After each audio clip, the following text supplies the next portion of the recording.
Tonight, I'm going to take a minute to talk about some of the things that is my background, because many of the people who are here tonight are new to the party, and that is fantastic because that has what's been happening really since 2016 when President Trump first got on the ballot. An awful lot of people who hadn't been involved in politics before, hadn't been involved in the Republican Party, chose to get out, get involved in politics, and try to make a difference. And that's what I think has been happening in Racine County for a long time. The nice thing when you think about where Racine County is today, for many of you who would go back, I want to take just a minute to talk about my history, some time to talk about what we've done, and then lastly to talk about what we're going to do. So for many of you who don't know, I was born and raised in Racine County. I served on the county board for about 10 years before I ran for the state assembly. I got elected to the state assembly. I had an opportunity after serving for a short while to get on the Joint Finance Committee, which writes the budget. The budget is written in a way that we have now been able to reduce taxes by a substantial amount every single time that the legislature was controlled by Republicans. During that time, it is a pleasant applause. I agree with that. People don't like tax cuts? Holy cow, it's a tough crowd. Many of you have had an opportunity to see what we have done in Wisconsin. There's a lot of good things. If you read the newspaper, there was an article just this week that called me the most effective Republican legislator in the Capitol. There was another article that was written about 9 months ago, which actually called me the shadow governor, because I have been so effective in stopping Tony Evers' agenda from becoming law. That's what we want. We want people who are going to fight and who are going to actually get things done. So on Sunday at Mass, the priest talked a lot about the homily that we listened to. And what he talked about was the idea that actions speak louder than words. Woo! Right. I hear a whole lot of people who are making a whole lot of promises about what they could do. Right. I don't represent the city of Racine, but right. We can tell about Machinery Row in the city of Racine is wrong. But there's a whole lot of people who are making promises about what they could do or might do someday, versus those of us who actually have a record of accomplishment that we should be really proud of. When Wisconsin started in 2010, we were in a world of hurt. Don't forget, for many of you who weren't involved then, we had a massive deficit under Jim Doyle. We had seen a massive expansion of government. We had seen unions really take over the state, public employee unions who kind of ran the show. Remember, they didn't pay anything for their health insurance. They didn't pay anything toward their retirement, and we had to go through a very tough battle to change that. That's what the people who are here today want. You want a fighter. You want somebody who's going to stand up and be able to get things done, not just talk, like the homily was on Sunday. So I think what we've heard from a lot of people who want to run for office today is they have a lot of things that they'd like to do, but I've actually got a record of accomplishment of things that we've done. I have been endorsed by Wisconsin Right to Life every single time I ran for office. I have been endorsed by the NRA every single time I ran for office. Why? Because I've authored pro-life bills and actually got them signed into law. Why? Because I actually was able to get concealed carry over the finish line. We were actually able to make sure that the Castle Doctrine became law so you could protect yourself in your home. We were able to pass legislation that unfortunately, much of which was vetoed, but that's the difference over the course of the past 2 years. We were able to pass legislation banning CRT. We were able to pass legislation stopping vaccine mandates. Remember, for those of you who don't recall, why was the legislature able to go into court to be able to sue to stop the vaccine mandate and the shutdown of state government? Does anybody know why that was? Anybody know why? It's because of the legislation that I passed in our special session. Had I not passed that bill, we would be just like Illinois and Michigan and other states around the Midwest that were closed during COVID. So a lot of people talk about what they would have done, but I actually have a record when time was tough. And it wasn't easy, because you go back and you look at those newspaper editorials, and a lot of what people said, they did not want us to change the law to make sure that we rebalance the powers. I did that, in spite of opposition from the Democrats.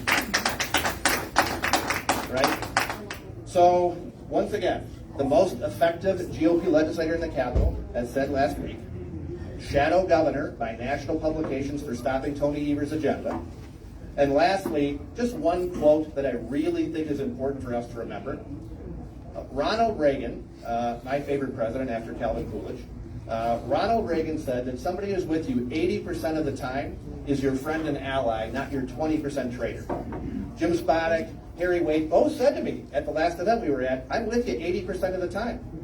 Well, that means you're my friend and ally under the Reagan definition.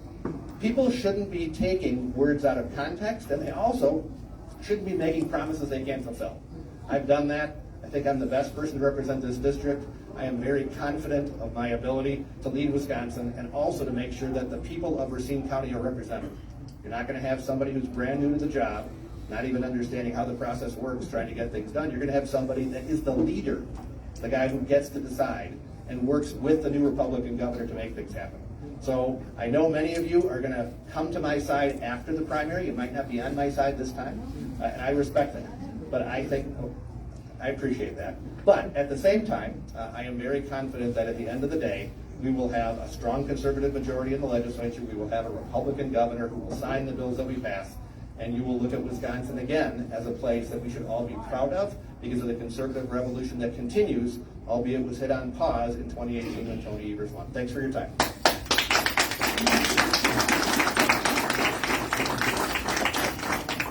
Thank you, Mr. Moss. And then just as a plug for ourselves, we do have a swag table over here with t-shirts and such, and the most important, a donation jar. But yes, okay. Next up is Senator Weingart. He'll be speaking on the campaigning stuff. Well, welcome everybody. Let's see, good turnout tonight. My name is Van Weingart. I am the state senator from the 21st State Senate District, which runs from the west side of the city of Racine, north side of the city of Racine, all the way west to Walworth County, except for a little bit out in Waterford. We now picked up a little bit of Waterford for the district now. And then from the Milwaukee County line down to the Illinois state line down in Kenosha, from the city of Kenosha west again to Walworth County, also including Pleasant Prairie. So it's a pretty good sized district. It includes 3 assembly districts, and of which Robin and Bob Whitkey are 2 of the representatives that would be in my district. Third one was Samantha Kirkman, who was just elected to be the county executive for Kenosha. So that one is an open race down in Kenosha. A little bit about myself. I did time right starting out, 3 years at Leavenworth. My dad was happened to be the chief of dentistry. This is his second service for serving in 2 wars, World War II first, and then 5 years later in the Korean War. He ended up becoming a dentist, and he was the chief of dentistry at the disciplinary barracks and for the Command General Staff School at Fort Leavenworth. So that's my first 3 years. Then we came to Racine, where I've been the rest of my life, the next 67 years. And I participated as a police officer with the city of Racine for a couple months short of 30 years. Retired in 2021 after I was hit head on by a guy fleeing the U.S. Marshals. Fractured my neck, flattened my spinal cord, ended my law enforcement career. Next step was getting involved in the county board. I ran for the county board, won that race, and was on the county board through 2011 until I was elected to the Senate. Being elected into the Senate was very humbling. The first task we had to do in the first few months we were there was to pass legislation known as Act 10. I was actually the deciding vote on that legislation for the Senate, and as a result was recalled for that in 2012, and then again in 2014 I ran again. 2014 and 2018 was reelected to the Senate. I currently serve as the chairperson of the Judiciary and Public Safety. I am also the caucus chair for the Senate caucus. I've been elected to that 4 times in the caucus to be the leadership for the Senate caucus. And currently we are working on multiple bills. Robin talked about some of the bills that we've worked on. I've got a whole list of them, of bills that we've done over the time we've been there. CCW was one of those bills that was hard to get across the threshold, but we did. Castle Doctrine, that was my bill. I wrote that, got it passed. CCW on school grounds, we got that to the point where the governor vetoed it. many, many, many other bills. We will talk about bills that are coming up, things that we're working on, election integrity, when we get into the Pints and politics part of this. I'm married. I have 2 children, one daughter, Kathleen, she is a teacher. And then I have 1 son who is doing missions work and is a small business owner, lives in Minneapolis, and I have 3 wonderful grandchildren. Yesterday was 49 years married to the same woman. I'm very proud of that. For anybody out there that has served or that is thinking about becoming a candidate, you need to have a good spouse that can be there to support you. That is so important because I can tell you, it's challenging. So with that, I'll give it up to Richard, and we'll be chatting about, I'm sure, other things that are questions you have for us with maybe with legislation that we're working on right now. Richard. So the format of tonight, before Adam speaks, Adam's going to speak on the campaigning stuff. And then after that, the Pints event starts. And with Pints, Van and Robin are going to talk about what's going on in Madison. And then after that, we're doing a question and answer time for Van and Robin. So that's the rest of the format for this evening. So up next is Adam Steen.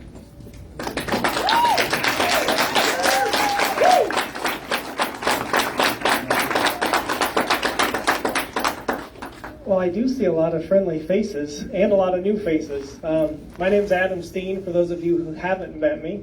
I grew up in Muncie, Indiana on a farm. My parents were in the housing industry, so when we weren't baling hay or hauling blocks, we were cleaning up a job site. Grew up in a Christian home, Heritage Hall Christian School and Grace Baptist Church. Came up to Wisconsin to Maranatha Baptist Bible College. Anybody know where Watertown is? Yeah. Right in the middle of the state. I was born there. Oh, you were born there. Excellent. I learned a lot. I really did. I was on the Madrigal and Handbell Choir. Got to play 4 years of college soccer. It's amazing the things you learn in athletics. You learn teamwork. You learn perseverance. You learn who you really are. Because when you're on that field, you have nothing else to hide behind but who you really are and your character. So after I graduated from Maranatha, I went up to John Deere at Horicon, worked for John Deere as a welder on the assembly line. I thought I wanted to get an engineering degree, and I thought, what better experience than to weld on the assembly line? So one of the guys I worked with, one of the engineers, said, you should probably go to school and finish your degree. So I went off to Madison. I met my wife, Hannah. She is from Brighton. You know where Brighton is? Down in Kenosha County. We have 2 daughters, Abigail, who is 3, and Ella, who is 8 years old. A lot of people ask me, why in the world would you run for public office? We've heard lots of conjecture and lots of conversation, but really, it's because of our children and our grandchildren and the future that we have. Because I stepped back and I looked at our country and I said, when President Trump stepped up in 2016 at the inauguration and said, this isn't me getting put into office, this is the government getting returned to the people. Yes. And that's what we need. So I looked at the spectrum, right? I looked at our country, I looked at our state, and I said, what happened in 2020? Everybody wants to forget about the past, and we talk about the past a lot because we've done a lot in this state. But let's take a look back for a second. In 2020, did everybody think the elections was handled properly? No. Anybody? Heck no. So I've been around this district.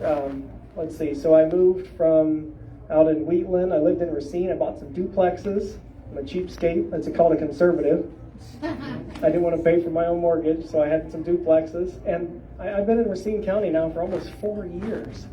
And it's just amazing to see what's happened. In 2020, how many of you guys know somebody that lost their job? Anybody? Handful. It wasn't just the service industry. It was the service industry all the way up to, I was an engineer at Putzmeister in Sturtevant, and I lost my job. And I said, is this really what needs to happen in our country, in our state? That people can lose their jobs because no one is willing to stand up and support the people. And so I said, I should step up and run and give the people a choice. So let's look at a few things that might set me apart in this race. So we have this thing called election integrity. Does anybody know what that means? Maybe? So election integrity is a fun word that we throw out there, but I really don't think we know what it means anymore. And I think we can simplify it in 8 words. It's in person, on paper, hand count, one day. What do you think?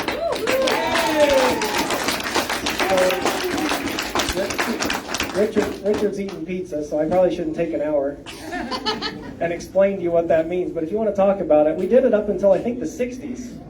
And we did a fairly good job in this state. I thought we did a good job electing presidents and electing governors and electing assembly people. So I think we could return to that so that we can have secure elections. So we've had this talk about the Wisconsin Election Commission. Who remembers the Government Accountability Board? Anybody? So I knew there were 2 of you. That's great. So the Government Accountability Board was created a long, long time ago, and then it got changed back in 2014 to the Wisconsin Election Commission. And we've been told that the Wisconsin Election Commission is doing its job. I personally, from the people I've talked to, don't believe the Wisconsin Election Commission is doing the job that we asked them to do. It is the job of the legislature to conduct our elections. And that is the job I'm applying for. I'm applying for a job to write laws that represent the people. So I'm not going to stand up here and talk about things that I don't know. We're not going to try to abolish the income tax. We'll talk about that later if you want to. But I really think we need to look at our elections and look at how we can properly handle them. So first of all, we dissolved the Wisconsin Election Commission. And believe it or not, that can be done by the legislature who created the Wisconsin Election Commission. The ballot drop boxes that allow. Does anybody watch 2,000 Mules? Has anybody seen that movie? A couple of you? If you haven't, I know a lot of people raise their hand, you should simply go educate yourself. I'm not here to convert you and train your brain and tell you something that's not in front of your face.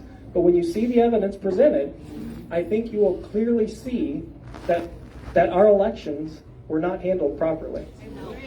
And so I think we need to educate our neighbors so that they can understand what happened and we can move forward and make better decisions moving forward. So let's move on past the elections. Let's look at life. I believe personally that life begins at conception and there are no exceptions, period. And that's so important, guys, because once life has no value, your health care, your guns, your education, your immigration policy, none of that matters. And I believe that's so critical, but we can't stop that life begins in conception, because what happens to these children, these families, once we bring life into this world? It is our responsibility, from the church to civic organizations, to the Lions Club, to the Kiwanis Club. We took care of these families, and that is our job as citizens of this state. So it is not simply to bring more children into this world and discard them. It is to protect them and raise them so that they can have the future that we want to have. And not only life, but let's look at our guns, right? The Second Amendment is an amazing tool, right? The Second Amendment says the right to bear arms shall not be infringed, right? So when you talk about shall not be infringed, we were the second to last state in the country to get conceal and carry. Isn't that great? Well, that's great. We got conceal and carry. I'm not negating it. But I think that in 2018, we had a bill brought by the Wisconsin Carry to the state legislature, and that bill never got to see the light of day. So I believe that bill is already written, it is prepared, and I would like to see that bill put on the assembly floor and taken a roll call vote. And if we're going to talk about our educational system, guys, I've sat through school board meeting after school board meeting. My mind has been completely blown. I had absolutely no idea where we were in our educational system. I'm more than willing to admit that. But we have problems. We have real problems in our educational system that are not going to be solved by lots more discussions and more committeeman meetings. We need to actually have work that gets done to solve the problems. So right now, the Department of Public Instruction has a superintendent, right?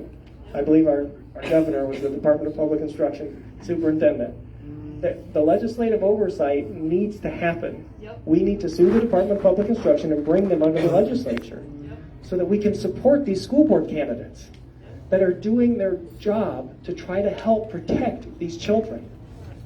And without that support from the state level, we're not going to see results on a local level. So I think it's so important that each and every one of you talk to your neighbors. You have discussions, not about politics. Does anybody remember what politics is? It's two words. It's poly, which is many, and ticks, which are bloodsuckers. And if we would stop talking about politics, your race, your ethnicity, your socioeconomic status, none of it matters.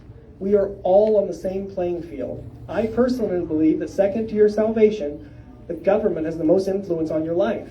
And I don't say that lightly, because if you go down that road and drive 100 miles an hour, you're going to find out how much control the government has in your life.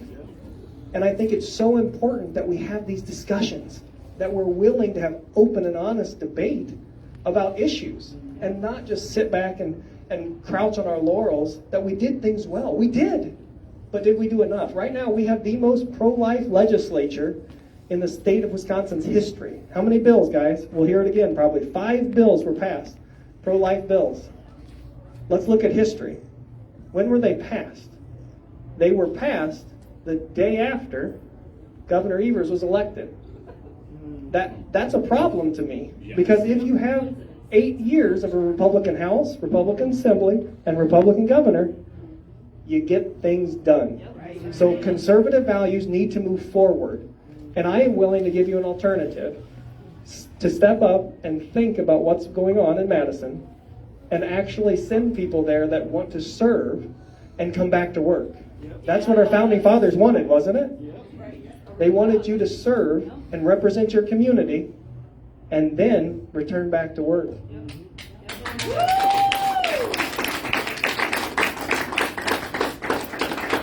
So with that, my name is Adam Steen. If you have any questions, you need a shirt or a sign or a pin, we got all kinds of stuff. Richard, thanks for the opportunity. I appreciate it. Or give a donation. And that's a donation box over there, and I have mine over there. I like money. So next up, I guess a tag team between Robin and Dan. They're going to talk about what's going on in Wisconsin politics, and how Wisconsin is such a great state.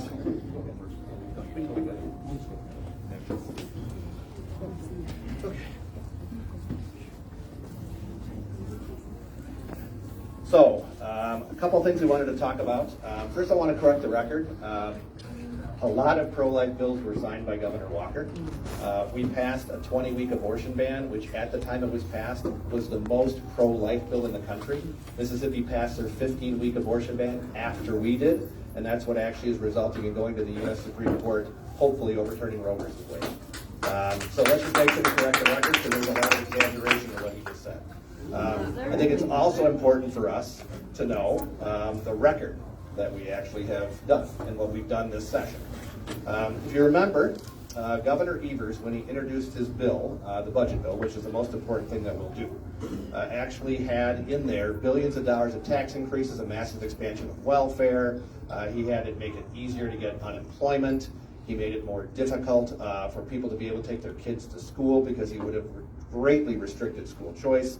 I can go through a long list of things that Governor Evers put in his budget. The first thing that we did was to remove every single one of those things from the budget and begin from scratch. So the budget that Governor Evers is now taking credit for is the most conservative budget that's been adopted by the legislature. I would even argue it's one that Scott Walker would have adopted because it had the largest tax cut since 1999. It had funding for schools basically at a base level because we wanted to make sure that they actually were able to be open and ensure that they were transparent. I think that if you look at the record of what the legislature did, we passed a lot of bills. Now, I heard constituents say to me over and over and over, pass things that you stand for, send them to Governor Evers, and if he vetoes them, we'll hold them accountable election time. We actually had the most vetoes by any governor in our state's history because we sent so many conservative bills to Governor Evers' desk, and unfortunately, they ran into Governor Evers' veto. So we have 2 ways to fix that. One is to elect a new Republican governor, which hopefully we're going to do in November. Wow. Can't believe people don't want a new Republican governor. That's great. The second thing that we can do is we can elect a supermajority in the legislature. That means you need to have 22 members of the state Senate and 66 members of the state Assembly. Right now, there are 21 members in the Senate, so they need to pick up 1 Senate seat. In the House, in the Assembly, we have 61 members. We need to pick up 5 seats. So part of my job, in addition to being a legislator representing Racine County, I go around the state, we try to recruit people to run for office, and we have been super successful this cycle because frankly, we are going to have candidates in all but I think 9 or 10 districts. We are still working on finding candidates in those seats, but we are going to hopefully achieve a supermajority. So even if, for some reason, Governor Evers is reelected, we will still have the opportunity to enact conservative legislation that's been stymied over the course of the past 4 years. I think that's a good thing for conservatives to have both options on the table. What did we do as far as some of the major issues that people are worried about? CRT and the way that we are teaching our kids, not only in K-12, but also in the university system, is something that's really important to me. When you see what's happening in our schools, I don't know how it can't make you angry. I don't know how it can't make you frustrated. I will say quite honestly, this is a phenomenon that's really taken heart since 2018. It was nowhere near as bad a problem, frankly, before that. But now we know what we have to do. We passed a bill, 2 different bills. One that would have banned teaching of anything related to race or gender studies like we see with CRT at the university system, and another one for K-12. Unfortunately, both of those were vetoed. So they are ready to go. We have all 127 bills that Governor Evers vetoed. They are going to be put on the governor's desk, whoever he or she is, when they win the primary and becomes our candidate for the fall, hopefully winning in November. So the goal is to make sure that we've done a lot of the hard work. The bills are drafted, they are ready to go. Now we just need somebody who actually has the ability to sign those. We had 17 different election items that we brought forward, dealing with many of the problems that were found by the Legislative Audit Bureau, where they conducted an audit, and by Justice Gableman. How many legislative leaders in the entire country authorize taxpayer dollars to do an in-depth investigation? Does anybody know the answer to that? 1.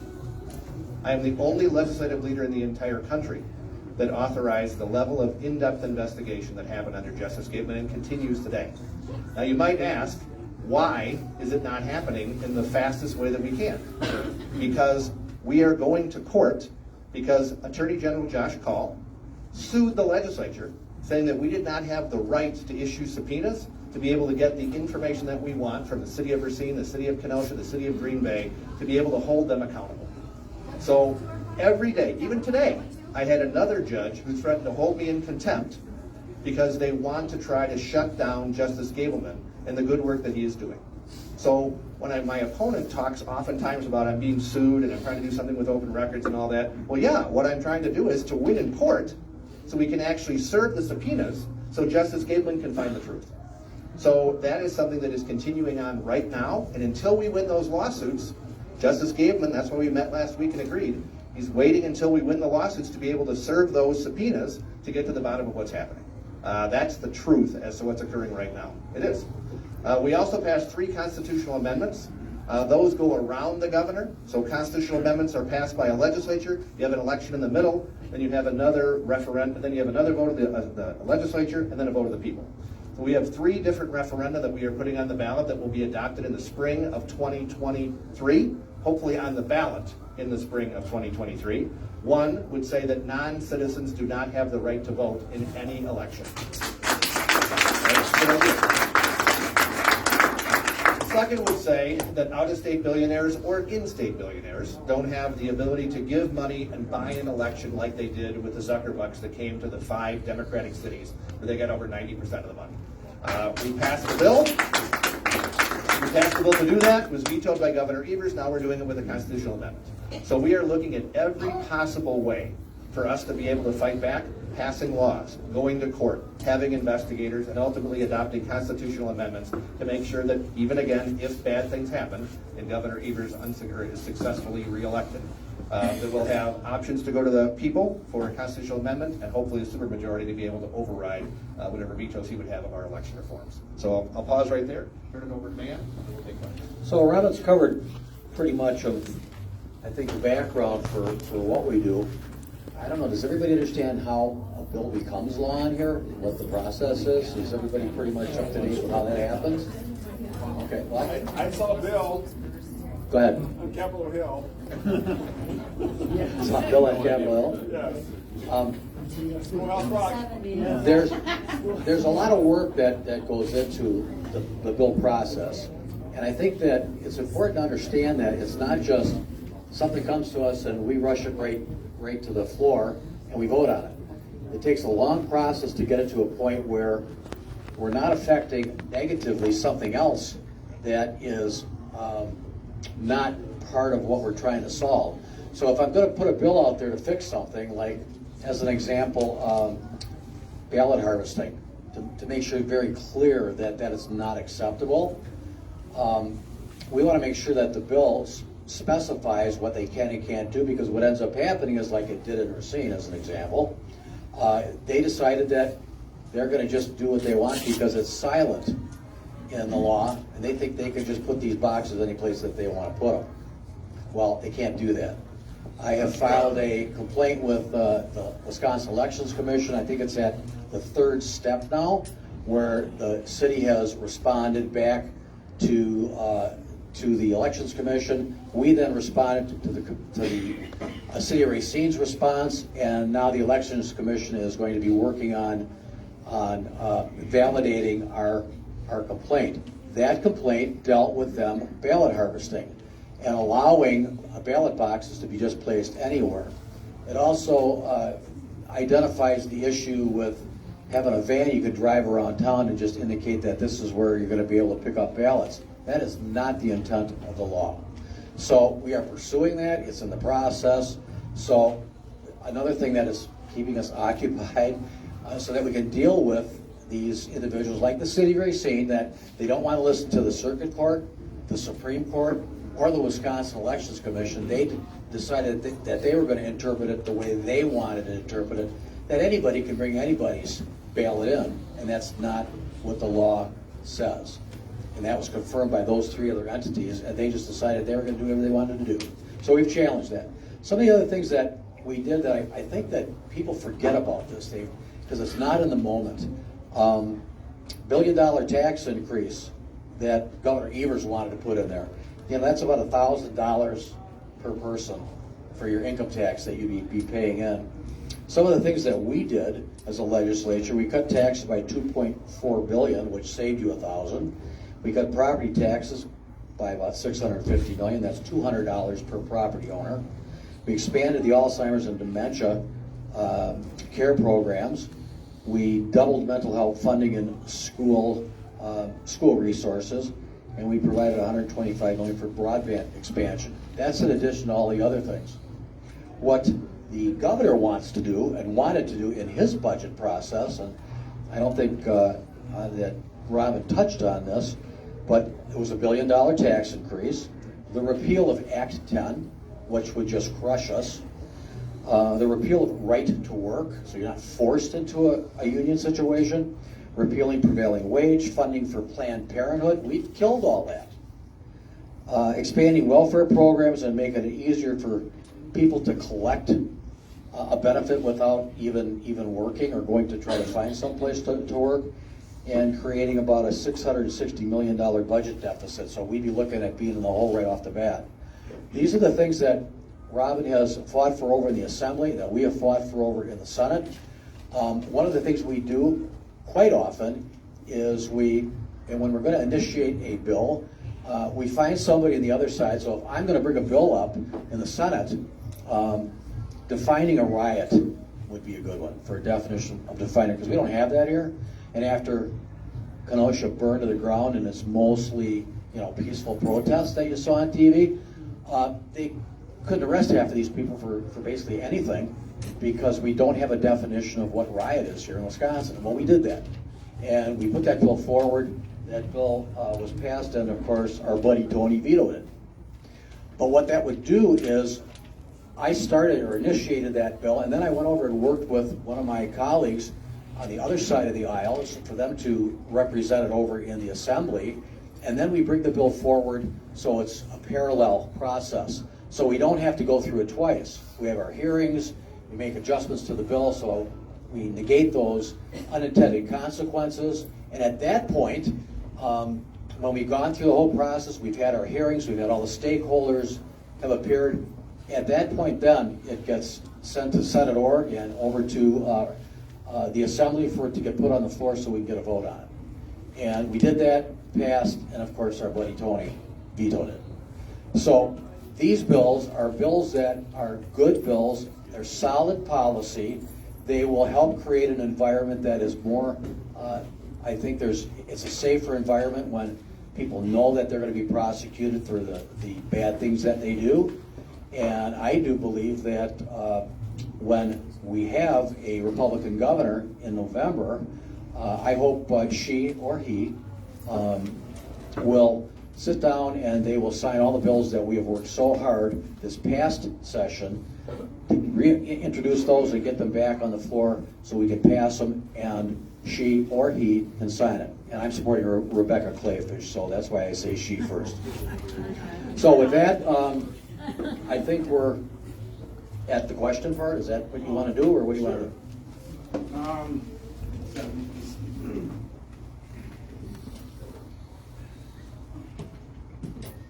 So, since that part is free. So, to me, the most important thing typically is the question as opposed to the answer. So anyway, so if someone has a question for either Mr. Ross or Mr. Wangard, the microphone's over here by my donation jar over here.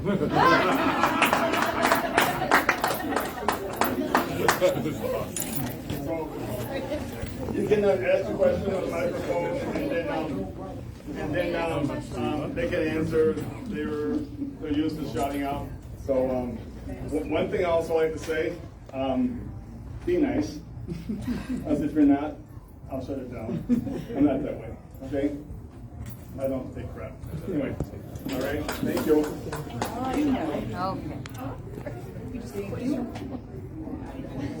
Hi, my question is for Senator Weingart, and this is in regards, can you hear me? No. No? Keep the microphone Right to your lips. My question is for Senator Weingart, and this is in regards to an issue that's taking place right now. I understand that there are maybe eight senators that are willing to call out the current president of the parole board, John Tate. And I understand that your intention is to do a deep dive into the information to see what decisions he has made in the past before you do what was recommended by the woman that you endorsed for governor, Rebecca Clayfish, who determined that, based on what she found, that John Tate had not been confirmed for that position, and the Senate has the ability right now to remove him.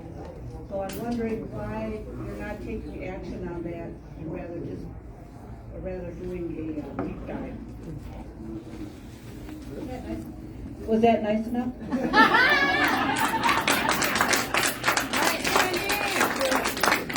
Thank you, Sandy. Okay, so you've all probably heard or seen where this has become an issue with the parole board, where they paroled, and I can't pronounce the guy's last name, but it's a pretty long last name, where he brutally murdered his wife, and he did that with his little children that were present at the time that this young lady was stabbed about 40 times, I understand. 42. And so he went to prison. He got 40 years for the homicide, and he got 40 years for armed burglary. So that totaled up to 80 years. So my understanding through media, talk show hosts, and people that think they know the whole story, is that they didn't do a full session to allow the family to be able to be a part of that process, and they apparently did not receive enough information from the judge, who wanted to have some input in that, which they're required to do. Okay, so I chair the Judiciary Committee, which that individual would be confirmed through our committee, and we did not confirm him when he initially was appointed because he had no background, and he hadn't done anything that was not proper for the position he was being recommended for. So we don't just not confirm somebody because I don't like you, so I'm not confirming you. That is not acceptable, and that's not what we do. I was a police officer for 30 years, and I was an investigator for 25 of those 30 years, and we follow processes when we do things. I'm a process person. I've always been a process person, so I need to see what that process was that they followed, because it's not just John Tate. He's the one that approved it and it went through. But you have a parole board that went through, should have done their due diligence and followed the process. They're the ones who recommended it to Tate, and then he put his stamp of approval on it. So if we take Tate out and there's a problem with the process, we're going to have this happen again. And we're going to have a parole board that is going to do whatever they want no matter who's in there, and they'll put a chairman in there that is Tony's buddy again. So what we're doing at this point is my staff has already started seeking information by making Freedom of Information requests for information from the parole board so that we can determine what process they followed, what went wrong, what didn't they do, what was the process that this guy got released. So now, does everybody in here understand how parole works? I don't think so. Okay. So parole is offered to those individuals that were found guilty of a crime before we had truth in sentencing. So they could take and sentence somebody to 100 years, but they could start asking for parole at maybe 20. And they could start asking, but they wouldn't necessarily get it. So it was that process that they went through. So because that was such a screwed up process and there were issues with it, we went to truth in sentencing. That law was passed in, I don't know, the early 2000s, I think, that we had truth in sentencing where if you got convicted of the same thing, you might get 40 years. So let's say they found that you killed somebody and you got a full 40 years.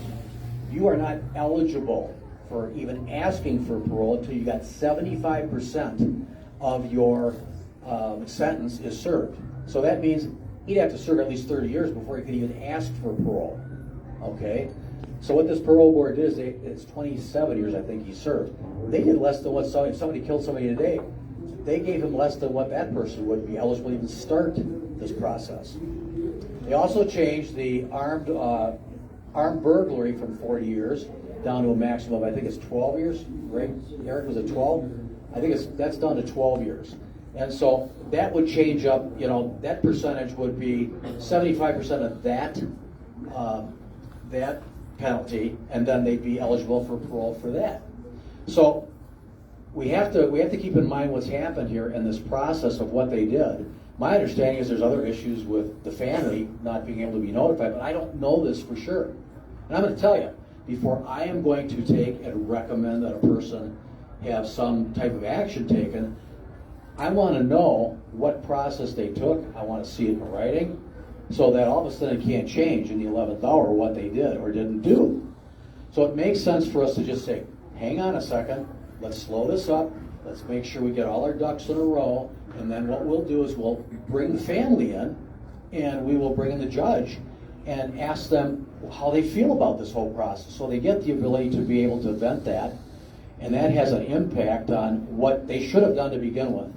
And then we'll have, most likely, Chairman Tate come in and we'll interview him as to why he did what he did. But we'll do it being able to ask intelligent questions because we'll have all of the information as to what they did in writing. And I'll be able to look at that and see if they followed the process. They obviously didn't. And then at that point, we'll have to make a recommendation whether or not we're going to reject him, and then it would go from our committee into Senate org, and then if there was a session called, an extraordinary session called, that's when he would be rejected. At this point right now, because he is not confirmed, we have more leverage than if he was confirmed.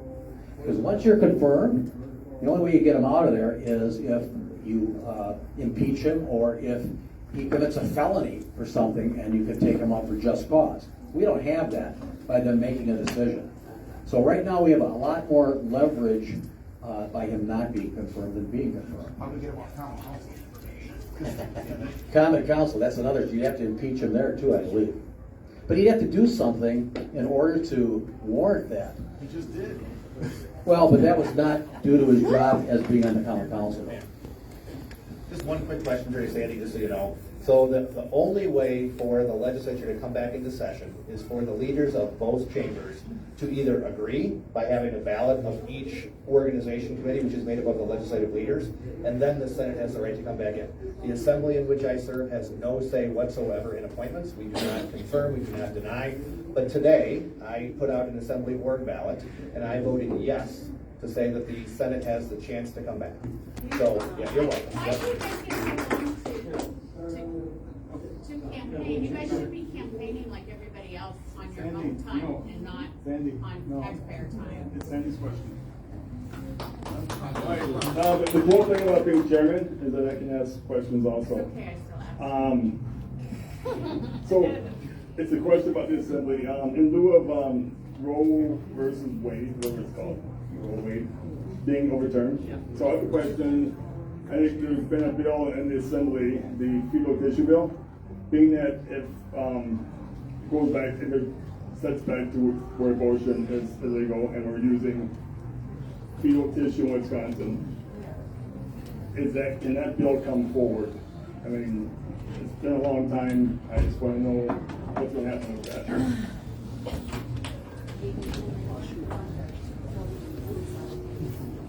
So, the question was, first of all, just so everybody, and you probably know this, but I'll just restate the obvious. Wisconsin has a law from 1849, similar to what was passed in other states, which says that abortion in Wisconsin is illegal for a doctor to perform. It's not illegal for a woman to obtain an abortion. The statute says the doctor may not perform it under penalty of felony and imprisonment. That's the law today. It does have the exception for the life of the mother. I support keeping the exception for the life of the mother. I think as a Catholic, I talked to my priest about it, that is part of Catholic doctrine, where you are allowed to have the family make the choice. And what would happen is they would obviously do everything they could to save the child. But if the choice is between having the child die or the mother, that's the decision that the mother and the father should make among themselves. That's what Catholics believe. So I think that's what the law would be in Wisconsin.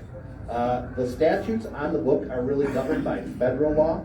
Federal law was set by George W. Bush, where they had existing stem cell lines which were utilized for research. Those have been found ethical, again, by members of the Catholic Church. They had a whole analysis that was done by the church, and that's why President George W. Bush, one of the most pro-life presidents we have ever had, has that doctrine based on the 04 embryos. We have the same thing in Wisconsin. So some people want to take what was done by President George W. Bush and outlaw all of that. That's the discussion that occurred in the legislature. We did not have enough votes to overturn President Bush's stand on what is ethical and what is not, which is why the bill did not come forward. It's possible in the next session we will, but that's why the bill was not brought forward in the past. Yes, we had it up. Longard killed the 2017-19 bills in his committee. Ma'am, no comment. Let's just be honest about it, baby parts should be making traffic.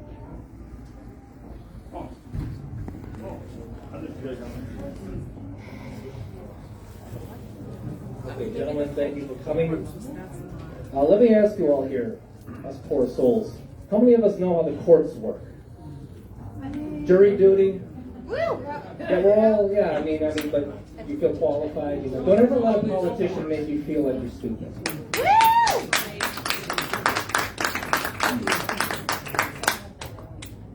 I've got a question about apportionment. I've got a question about RAC. You mentioned the constitutional amendment about the Zuckerbucks.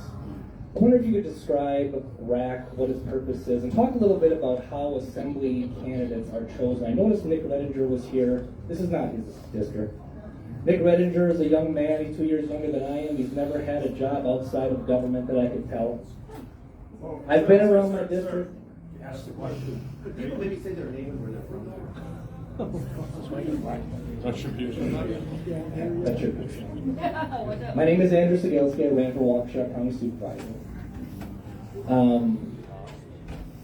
When I go around the district and I talk to successful businessmen and veterans, they tell me that they have no chance against Nick.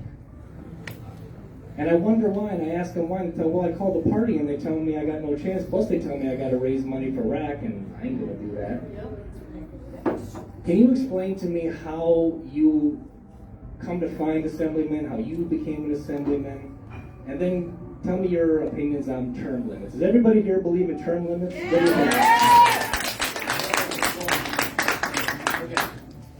So candidates, by and large, are self-recruited.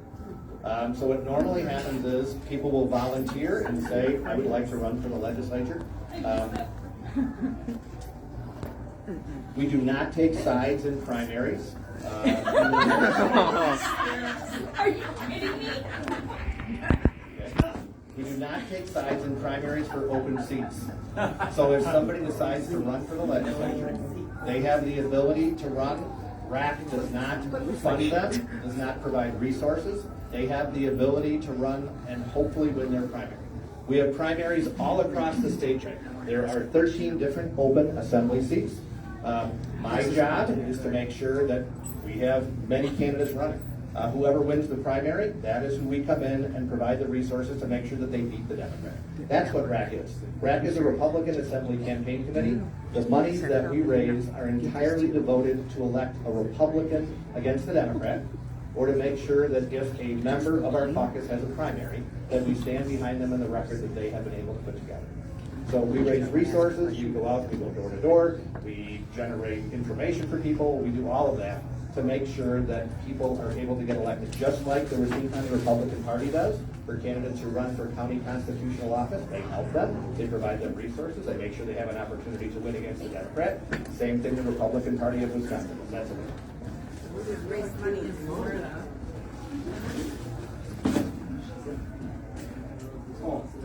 You can use RAC. Did ask about What's your name? Sam Filippo introduced a memo and was going to introduce the bill for term limits. Would you support that bill? Actually, I think the term limits that are there are the voters who can make the decision whether or not they want to support that individual or not. I'm not necessarily against term limits, but I think the voters are the ones that actually make the decision. If I'm out there doing my job, and I'm out there working to help the people that are in my district have the opportunity to have a better life, living in the district that I serve, that's what I should be doing. And that's why I do doors, even when I'm not running for office. I talk to my constituents, and that is part of my job as a legislator, is to talk with constituents and be there. If they decide they're not going to support me, and they don't want me to be reelected, then it's their decision. Yeah, Van is right. I am endorsed by U.S. term limits. I actually was one of the people who put through the Convention of the States resolution to allow the Congress to come together to limit congressional terms. I believe congressional terms have gotten to the point where people do not turn over enough in the state legislature, in the assembly. The average tenure is about 7.5 years. So I think the state legislature is dramatically different. People are able to campaign, they're able to have another job, they're able to interact with their constituents a lot more than members of Congress are able to. So I think that's right on. Thank you for the question. Mary Yackel from Sturdivant, and thank you for coming out. It's sort of a question, I'll lead into it in a little segue. But I'm a little bit leery about even voting, because we never fixed our 2020 elections.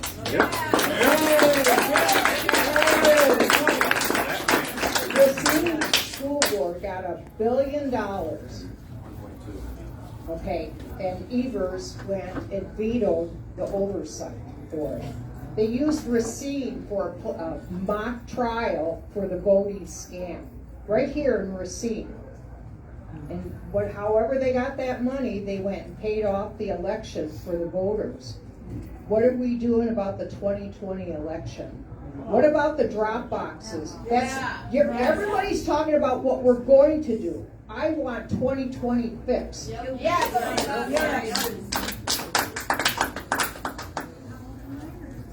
Fix it or complicit. I want it fixed. because I'm still not ready until I know. They still use the Dominion voting machines.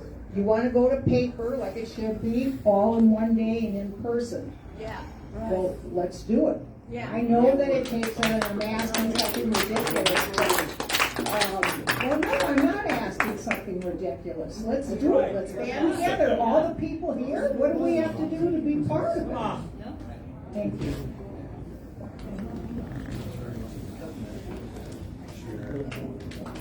Okay, so Mary, thank you for the question.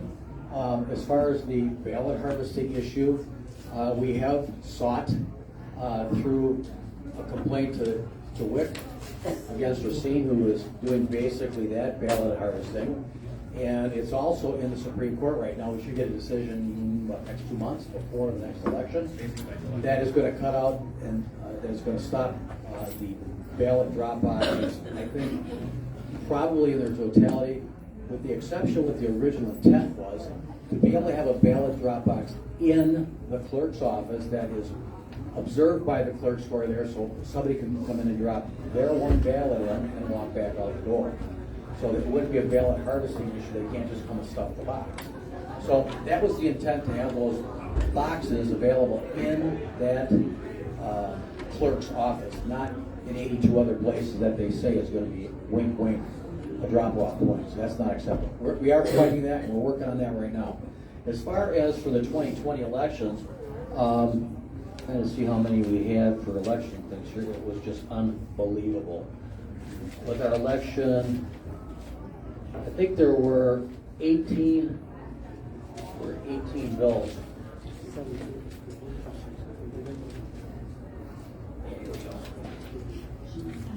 I think it was 18 bills here that we had. 18 bills we had dealing specifically with voting issues that have been identified from the 2020 election. The investigation that had been conducted and is still ongoing, and Robin can talk a little bit about this with the Gableman issue.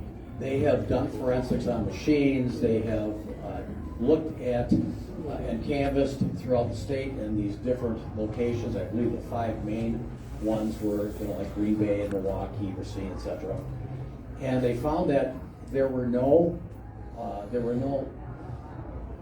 types of fraud that occurred that would overturn the election. So we did have people that cheated. They caught some of those individuals and charged them. Do you want me to answer this or not? Truthfully. Okay. Well, if you've already got the answer, maybe you should come up here and answer this.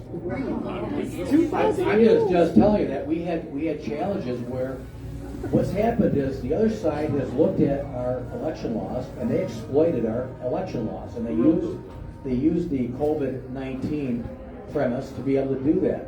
We had the lockdowns on our senior citizen homes. We had where people weren't allowed to the nursing homes, and we had issues where people in those nursing homes, we know were filling out those ballots for the people that were there because they didn't allow the special voting deputies into the building.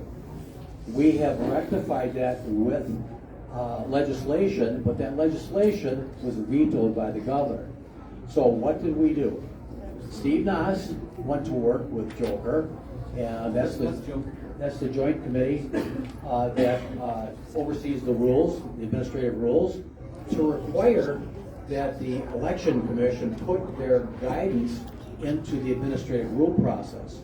And that process is that they got to go to the governor, tell them that they have to do this rule in order to be able to enforce their elections laws. And then he has to say, yeah, that's okay. And then they go back and they work on their rules, and then they have to forward it back to the legislature. And then we look at it and we can say, no, this is acceptable or isn't acceptable. And if it's not acceptable, they can't do it. That way they have to have the guidance before they can just decide that they're going to do something on their own. So these are the things that we have the ability to actually work on. As a legislature, we're the ones that create the laws. The problem here is that when we do a law and it goes to the governor, once we've passed it in our House, if we don't have a veto-proof majority, and it goes to the governor, if he vetoes it, we don't have the ability to overturn it. So that's why it's so important for us to get a Republican governor in November. So, what we did do, like I said, is we followed through on the administrative rules issue to force WIC to be able to do this stuff so it's transparent. It is also something that is consistent so that they can't just come in and make up as they're going along. And the next option is, if there's going to be interpretation of the law, then it goes to the court system. We don't have the ability to go in and do the enforcement. It's the Attorney General, who's a Democrat, who will not enforce any of this. He said that. And then it is the courts that has to decide what the intention of the law was. And that's why right now, as an example, the ballot harvesting question is in the Supreme Court right now, and we do expect to get a resolution on that within the next 2 months. And I'm hoping that it's going to be, I think it's going to be on what our intent was. I think we were pretty clear that we didn't mean to have boxes on every corner in every municipality. That is absolutely ludicrous. Robert? So Mary, we need you. We need every single person this fall to go out and vote. We have to have a wave that is so big, no matter how much they cheat or no matter how much they try to defraud the system, we overwhelm them anyways. Okay? So the key is making sure that we know what happened. We try to address it as much as we can, like whack-a-mole, until we have the ability to get laws signed on the books. Part of the problem is a lot of the laws that we have on the books, don't forget the Heritage Foundation rated the Wisconsin election system as the 7th best in the country. So we are way better than most of the other states that are around us. That's a good thing that we have been able to make sure that for the most part we had secure elections in the past. Then new things happened. I don't think anybody, obviously nobody, knew a pandemic was coming. Right? Nobody knew that we were going to have a billionaire come from out of state and give all kinds of money to municipalities to be able to try to go around election laws. We have existing laws on the books that need to be enforced. Justice Kelly has a great analogy. I was at the Walworth County Pints in Politics, and I thought it was incredibly articulate, where he basically said there are 3 branches of government. The legislature looks forward, the executive focuses on administration today, and the judiciary looks backwards as to whether or not the first 2 did their job correctly. So we do not have the ability as the legislature to prosecute. We have the ability to do 2 things.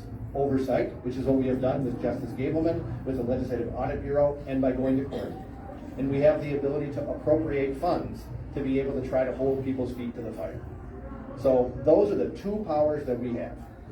I don't think you will find a Democrat or an editorial page anywhere in the state that has not said we have done enough to look into what happened in 2020.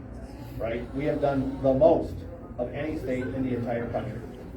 The problem, and that's a good thing, it is. The problem is getting something across the finish line to be able to have it change only can happen if we have a governor who is willing to sign it or a 2/3 majority in each of the 2 chambers that overrides that governor. So I am working my heart out. We have all those bills. I have given my word publicly. I'll do it here today. That when we go back, we are going to introduce those bills on the first day that we are sworn in, January 3rd, and they are all going to be on the governor's desk by Valentine's Day. Now, there's a second problem that we've got to focus on. Okay, while the governor's race is the most important race of 2022, the most important race in the next several years is the Supreme Court race in 2023. Right now, we have 3.5 conservatives and 3 liberals. Okay, Brian Hagedorn has done good things, but he's done some things that I disagree with. Okay, he has, but he is still nominally a conservative. Okay, we have one of the best justices, Justice Roggensack, former Chief Justice, who is a friend of mine and a fantastic justice. She is giving up her seat. So we are going to have a fever pitch battle in the spring of 2023 between whatever liberal they put up and whatever conservative we put up for control of the court. So even if we have a veto-proof majority, or even if we defeat Governor Evers and we pass all 17 of our bills, if we don't have the right members of the court, they're all going to be found unconstitutional. So it's hard because I know people want something right now. They want to stomp their foot and say, I want change. But this is a war. This is a long series of battles. We can't just snap our fingers and fix it.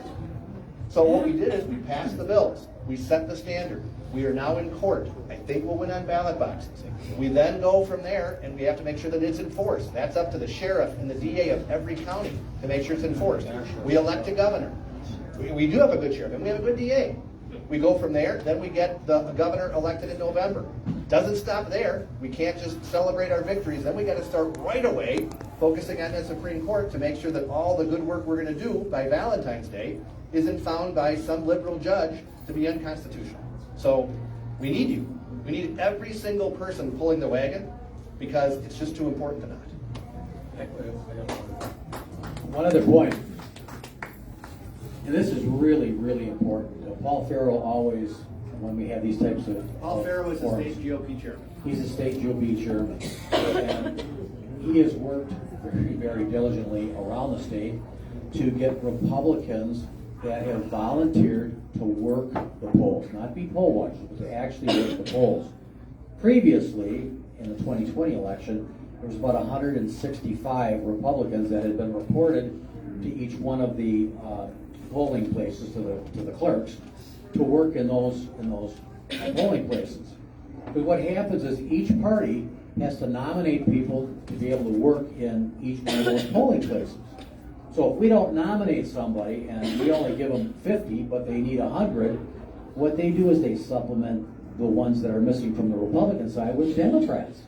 And this gives them the ability to be able to make some different decisions that would be made if you had a Republican sitting there too.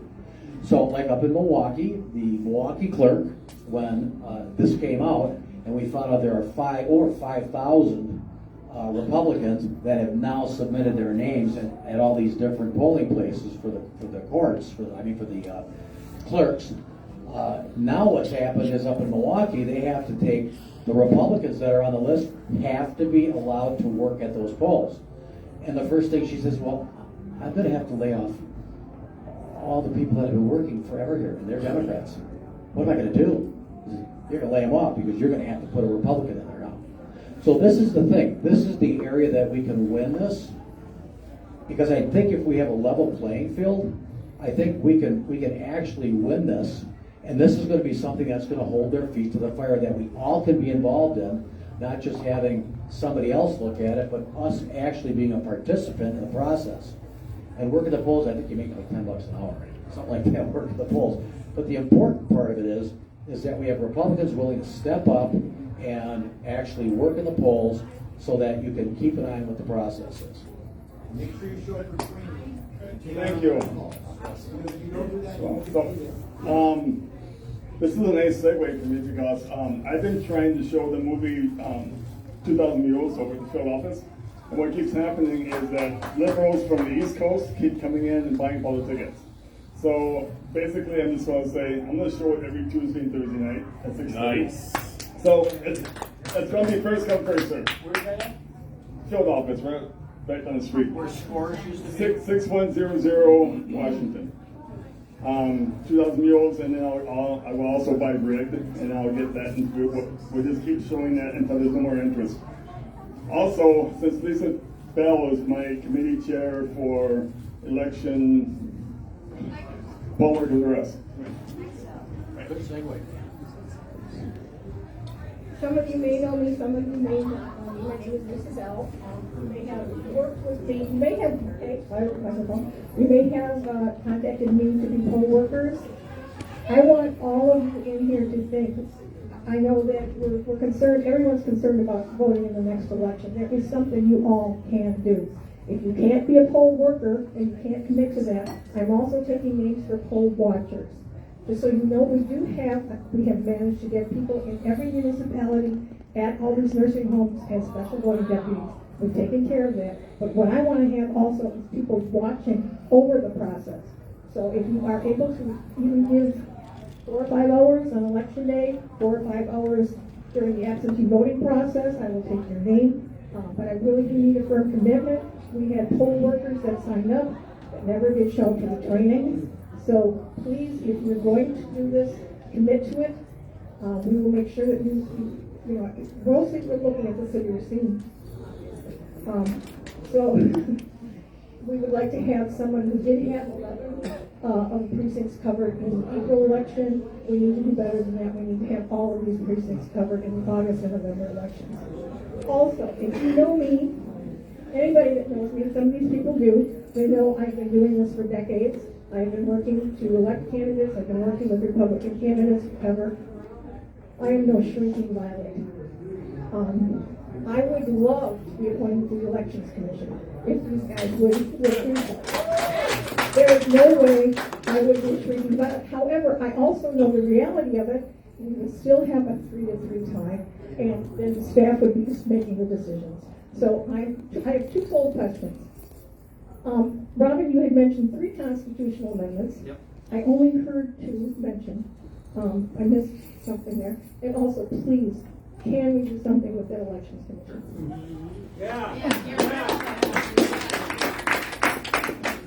Okay, it's easy to say, just get rid of the elections commission, okay? Somebody has to run the elections. So there are 3, let me just explain, there are 3 basic ways around the country that elections are run. A partisan elected official, a supposedly nonpartisan board, or a group that's divided half Republican, half Democrat, okay? For the last 50 years, we have had a Democrat Secretary of State.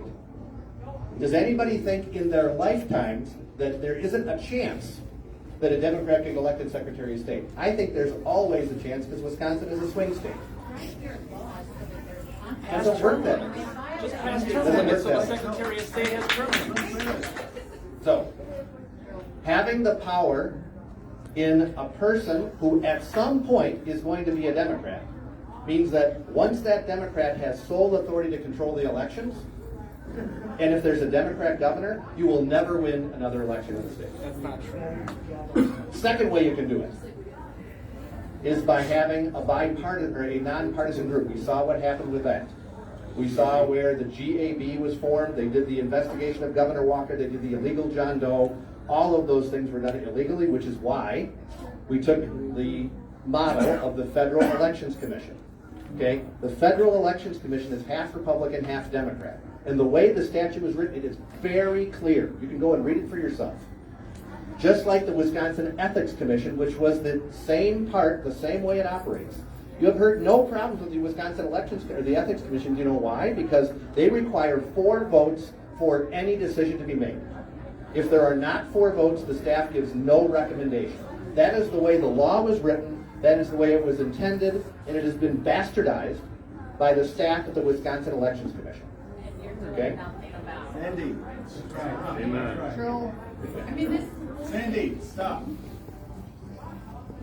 They write this shit so that nobody has If any you want to leave, consequence. Sandy, best, I'll kick you out. Stop.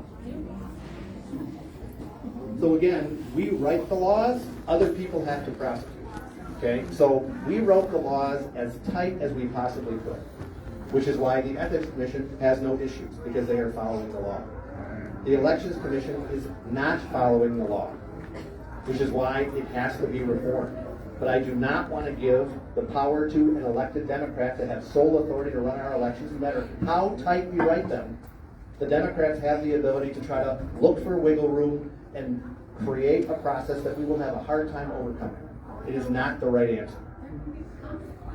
There cannot be consequence. It doesn't work that way. Oh, I'm sorry.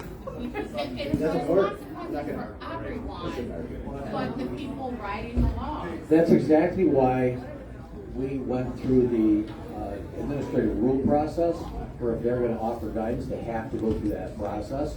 And they have been doing that now since we've forged that, since Steve Knox brought that forward. So that has been our only opportunity to have impact on some of the decisions that the staff is making. I've not seen one person that's been alive. Sandy, if you want to ask a question, get in line.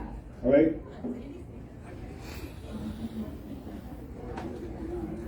Lisa. Oh, I wish I don't have it in front of me. I'll think of it. There were 3 on Third, Robin, the third one is the one I authored, which would limit the governor from being the sole distributor of funds that come in the same way that the CARES Act. So that was federal funding to fund that. So under the way that Bob has it, most of the money that funds the Wisconsin Elections Commission comes from the federal government under Bob. Okay? So under the Bob's amendment, it would basically say that any dollar that comes into the state, federal or generated by income or sales tax dollars. It's under the jurisdiction of the legislature. Unfortunately, federal dollars are not. So that's why.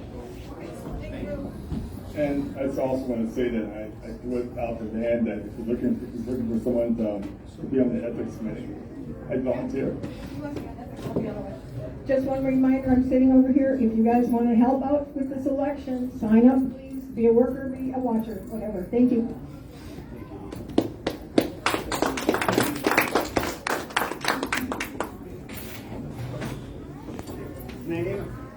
Well, my name is Linda Peterson. I'm a new resident of Rochester, and I am currently enrolled in a Constitution 101 class.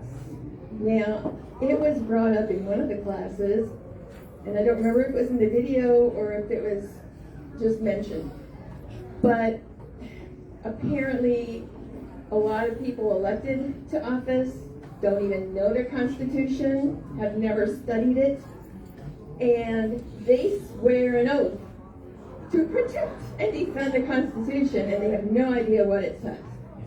I was willing to ask, is there any mandatory class they have to take in order to learn the Constitution, or are they just going to go in there and have a good time with our money?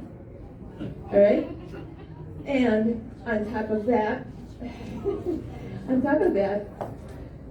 we've just been through hell with the pandemic, and according to the Constitution, all these rules that were lowered on us were unconstitutional to begin with, and apparently nobody in the legislature knew that, and they did not stand up for our rights.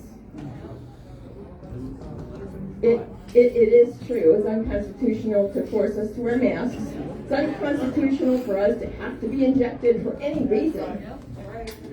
And now they're threatening there's going to be another something coming along just in time for the election. And I want to know, are you guys going to sit back and let them do it to us again?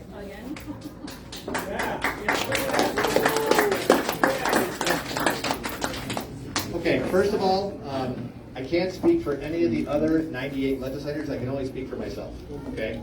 So every single time that I am sworn in, I take about an hour and a half, and I read the Wisconsin Constitution before I take the oath of office, because that is the document that I primarily operate under in addition to the United States Constitution. So I don't know if other members do that. I don't know what people do. That's what I do. So I do understand what's in the Constitution. Obviously, I'm not a lawyer, and I'm not a constitutional scholar, but I can read the plain text, and I have a pretty good understanding of what's in it.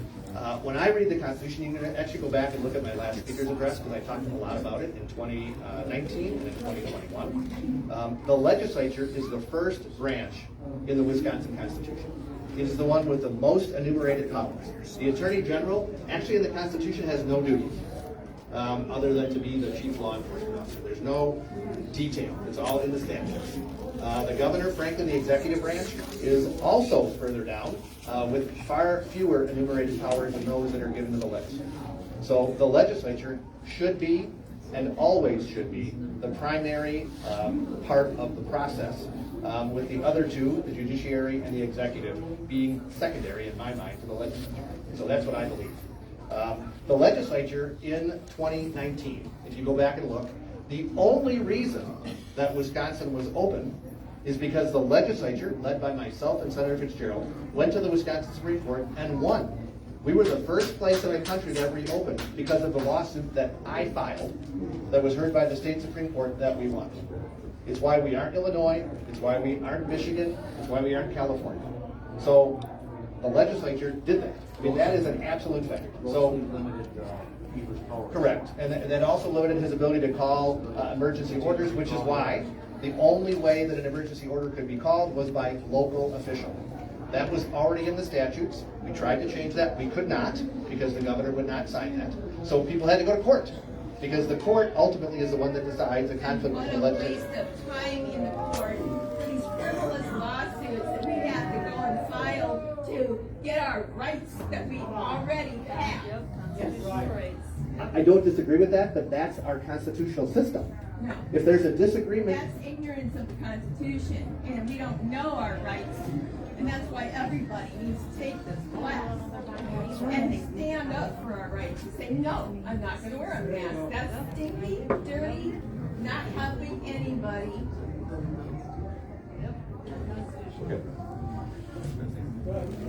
No, I think Robert pretty much covered it. I don't agree with masks either. They're worthless. Yes. And that's why we pursued the masking issue in the Senate. We did pass legislation which Tony vetoed, and we did have some legislation that, of course, went to the Supreme Court, and they found in our favor, which limited the ability for the governor to be able to just continue to call his emergency declaration by his, what was that? The Yale's name in DHS. Yeah, it's Karen. No, I can't remember what the other one was. She was like unbelievable. Andrew Butt. There we go. Andrew. Yeah, she was horrible. Now she's making worse. So, I mean, we don't necessarily disagree with you, but the only thing I would disagree with is that we did nothing, because I got to tell you, we did a lot of things that limited the governor's access. We went through the process. And if we disagree with something, we have to go through that same process when it's something that's already in law, and we don't have the governor to step up and support what we're doing. Then the part system that ends up being the final determination. You know, you've outlined a lot of processes. And There when are. you say it has to go here and here and here and here, I'm thinking years before anything gets done with our elections. Well, not necessarily that, but we do have to have a governor that's going to sign the legislation we do. That's the fact of the matter. Or we have to have a veto-proof majority. We're off by one. We could get it. We could get a veto-proof majority. We could get one more Republican senator this next election. I don't know what the potential is in the assembly, but he's working on that. So I would say that probably the one thing we should be focusing on is forward on 2022 to get our governor elected so that we can get this legislation signed. It's going to be a lot easier process if we do that.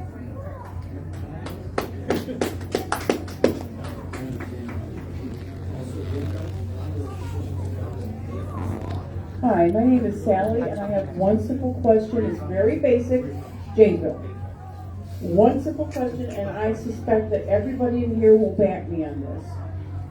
Why can't you, in the legislature, both houses, do away with the voice vote so that your constituents can hold you accountable for your votes?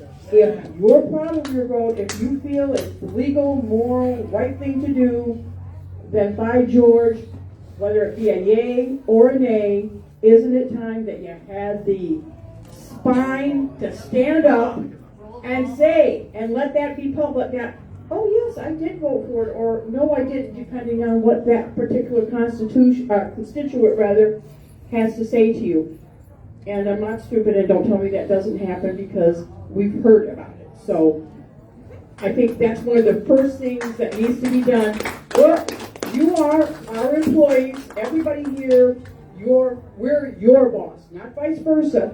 None of us can get away without being accountable to our bosses, and I think it's time that the entire state legislature is accountable to we the people.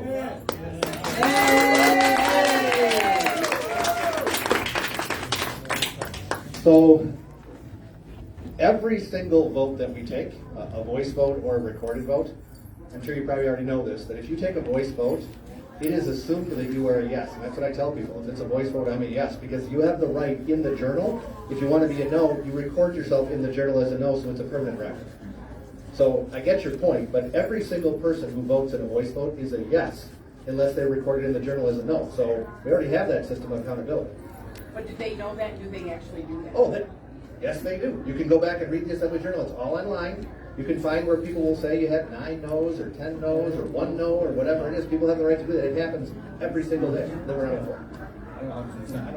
In the Senate, we've done the same. You have to be in your seat to vote, and it's got to be the senator sitting in his seat so nobody can push your button. And if it's a voice vote, a lot of times it's just a little bit easier, and everybody's pretty much in line with what we're voting on. If I do a voice vote like Robin says, it's a yes, if it's going to a voice vote. Because if it's legislation that's on the floor, you know, the thought is that if it's legislation that's made it to the floor and you have a voice vote, you're affirmative for it. Otherwise, like Robin says, we can enter a negative into the record so that there's a permanent record. So if I wanted somebody to say, vote no on, should we accept the results of the 2020 election, just as an example. And there's no, I could say, oh, well, you did vote yes, then, because this was done by voice vote. And if they have recorded a no, Yep, you can do that. if they try to say, oh, yes, they did, I can call them out on it, and publicly call them out for a liar, right? You can do whatever you want.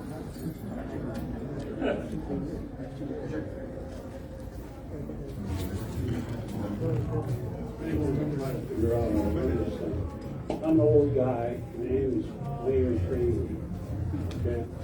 And just tell me how many folks you would like to have show up. I will, where am I from? Where am I from? I'm from Waterford.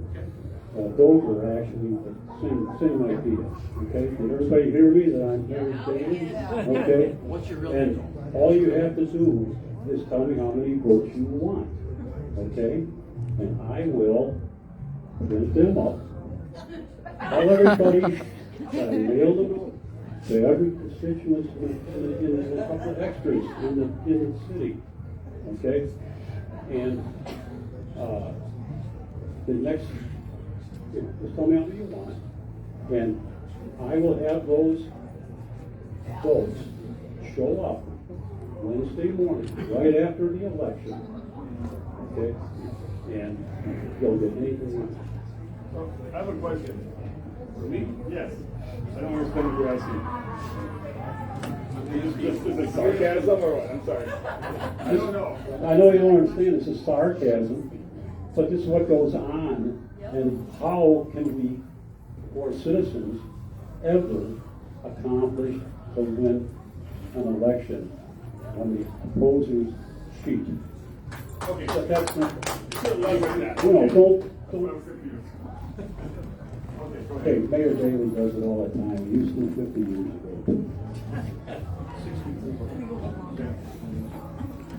Okay, so number one, this isn't Chicago. Thank goodness. Our legislature did pass voter ID, which was probably one of the biggest things that has helped deter illegal voting. Now, if you vote as an absentee voter, which you can do, you have the right to do that. You can seek an absentee vote to be sent to you. You have to fill out the form, your signature that you want an absentee vote, and you have to show who you are by making a copy of your driver's license, your passport, or whatever. Submit that with your absentee ballot in order for you to get the absentee ballot. So there is a process that is just not, you know, a bunch of stuff gets sent up and it just gets dropped in the box. Exactly. You have a process in working on how to get that ballot to the right person. Now, the important part is what we talked about earlier, is to have enough of our side at the balloting location so that we can confirm what's coming in. And we can confirm what the process is when they process those ballots and determine that the ballot coming in is a good ballot. It has all the information required. It's the signature, their address, it's got a witness's information on it that's legible, it's got to be dated. All those things have to be there for it to be a valid ballot. So that's why it's important that we have people there during the process. So I know that they, over in, I think it was Beirut, they borrowed the voting machines from Chicago, and Daley won there too. So I understand what you're saying. But I think right now, the important factor that we have to look at is, and of course we talked about this, is watching what that process is to make sure that what's coming in is a valid vote, so we're not stealing somebody else's vote. Just a real quick synopsis. Under Wisconsin law today, because of voter ID, when you request an absentee ballot, you have to upload your driver's license or a passport to guarantee it's you asking for it. You get the ballot in the mail. It's returned as long as you have a witness signature so that somebody says it's actually you casting the ballot. That number goes in the book. It's read out loud at the polling place. It's inserted into the machine and it's counted at the end of the day. So that's the process that we have right now. I didn't realize until I did the investigation that the way it works in Wisconsin is whatever number of ballots that are given to the town of Dover on election day, at the end of the day, they actually count the ballots physically by hand to make sure that the number of ballots matches the number in the book. If for some reason there's a discrepancy, they have a whole process in law as to how that works. So I appreciate the fact that many people believe ballots were just mailed out because the Elections Commission made a decision under using federal money to send out applications to every single voter in the state. They did not mail out ballots, they sent out applications where you could upload your photo ID, get a ballot mailed to you, cast it like you would choose to do if you were an absentee voter. That happened in 2020. You're pretending like indefinitely confined status didn't happen. That's a different part of the law. But right? that happened in 2020. And that was found to be illegal. That was found to be illegal. So we went to court. That's already happened. We won. So the election was founded on illegal votes. No, those occurred in April of 2020. That's where the indefinitely confined part happened. If you remember, we went to court in the summer of 2020 and we won. So no indefinitely confined votes were cast in November of 2020. I can't say that for sure, but as I have talked to Justice Gableman, and we have talked about this extensively, right? The indefinitely confined, for the most part, it was the problem in the nursing homes, which we already know, that is real. The law was already on the books, so the law, our part of it, was there. It was the enforcement of the problem. I agree with that. Thank you. It's about to get spicy. Okay, I'm Sandra Morris, and I actually live in Racine. Woo! So, my question is, you guys have been serving in government for quite some time.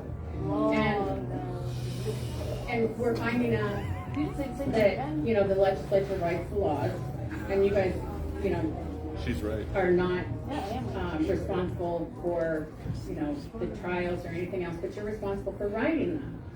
What we're seeing right now with this election integrity is there's no consequences. There's no teeth. There's no bite to it. When one of you guys or anyone that's in government breaks the laws, you make darn sure that you write consequences, teeth, and punishment for us if we break the laws. But it's considered, it's a felony, it's whatever. There's something that they can be done. What I'm hearing is, oh, we can't prosecute this person in WAC because they're not from Racine. Well, I can't go steal diamonds in Waukesha and come back to Steen and say, you can't prosecute me because I'm in Racine and I stole them in Waukesha.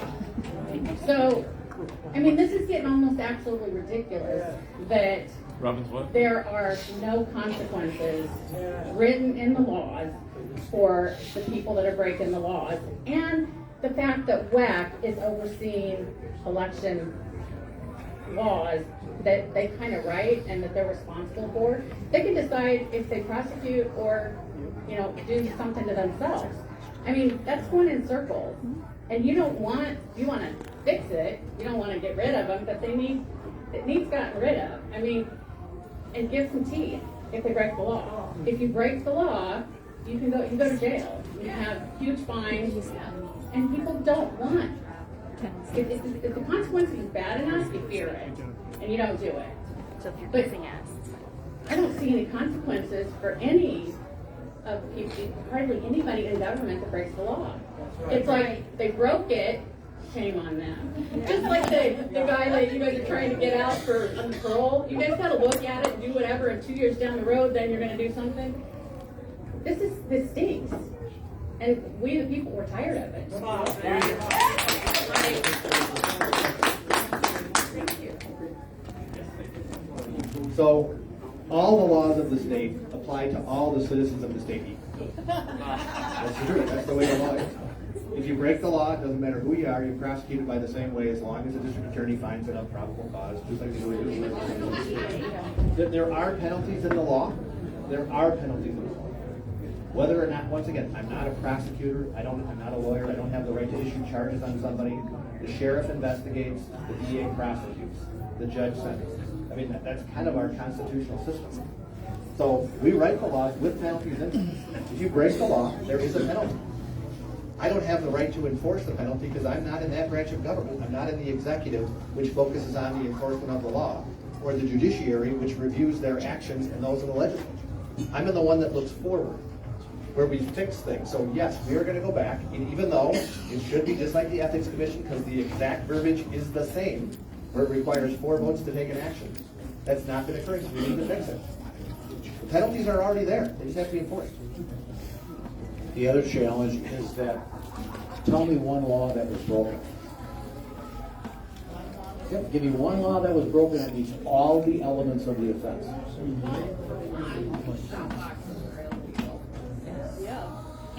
Actually, I think. Okay, it did not, listen, it did not say specifically. Put out a letter from your attorney saying, oh great, we got these drug boxes, and they're illegal. This is the Supreme Court right now. It did not say that they were specifically illegal.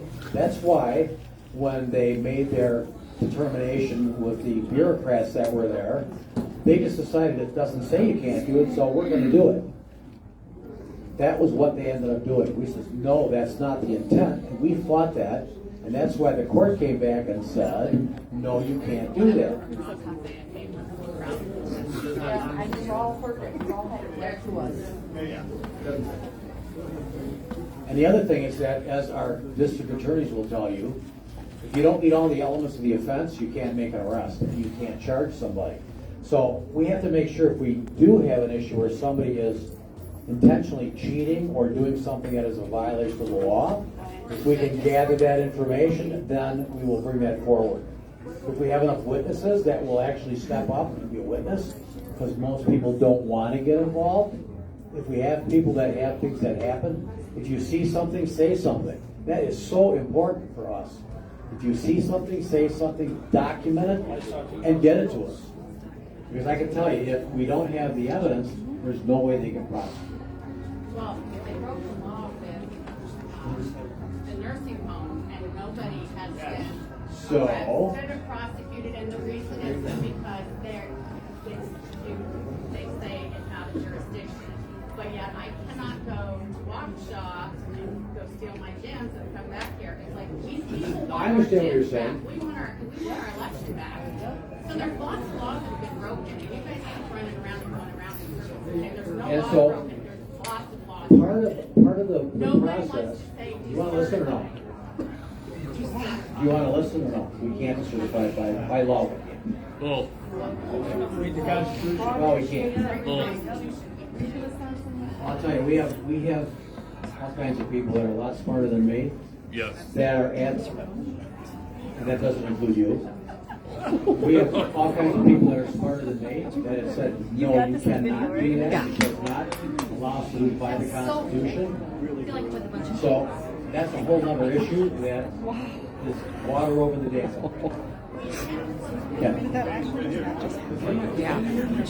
Okay, so I just want to say something. I've been having trouble shushing this table here, but Ken, they blame you because I didn't shush you when you spoke out of turn. So let the respondents talk. All right, just keep it to yourself. Right, and this goes cleaner. All right. Last question, Ken. Right. Thank you both for showing up tonight. Thank you everybody for being here tonight. A couple of things. First thing that came to my mind tonight is the state of Michigan has a Secretary of State system.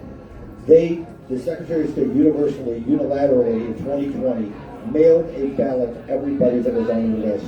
There was no witness required for anybody's vote or ballot that got cast.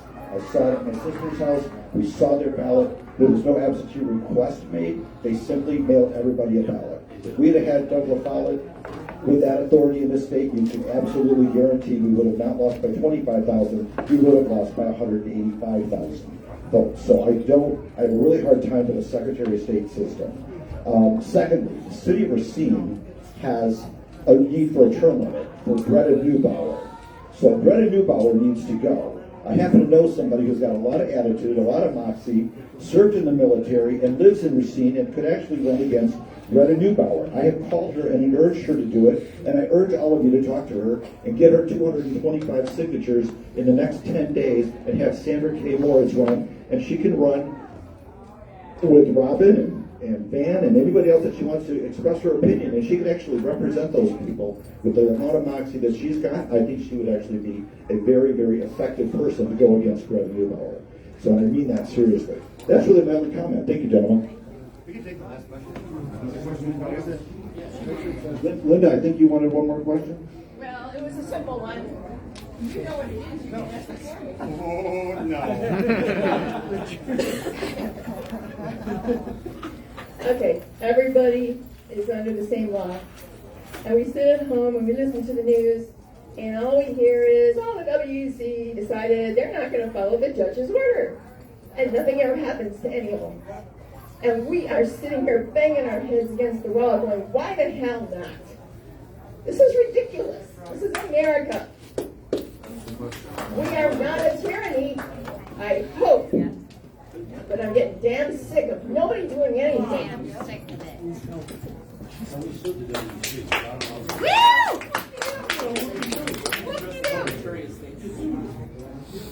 Thank you. We appreciate you taking the time. The point of having elections is to get people fired up and realize that it's the future of our country. That's what everybody's all about. So we need to make sure that people are focused on winning in November, winning in April, and holding people accountable for what happens in between. I appreciate all of you being here tonight. Drive home safely. Thank you.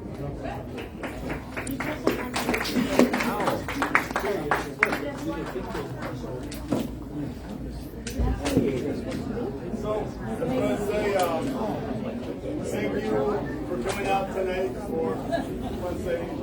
Thank you tonight for coming out to our Pints and Politics. And don't forget that I've got some t-shirts and stuff over here and my donation jar. So just let you guys know. And thank you for coming out. I appreciate you guys. And we got a big road, a long road in front of us for the 2022 election. And we need to, after the primary, all come together and sing Kumbaya and take Wisconsin back. Thank you for being here.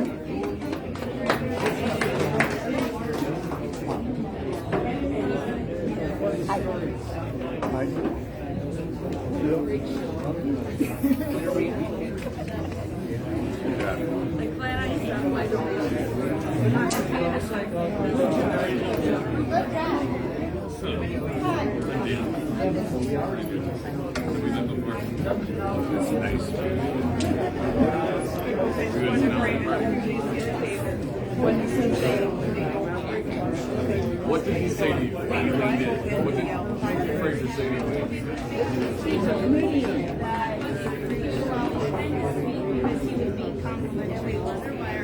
What's happening?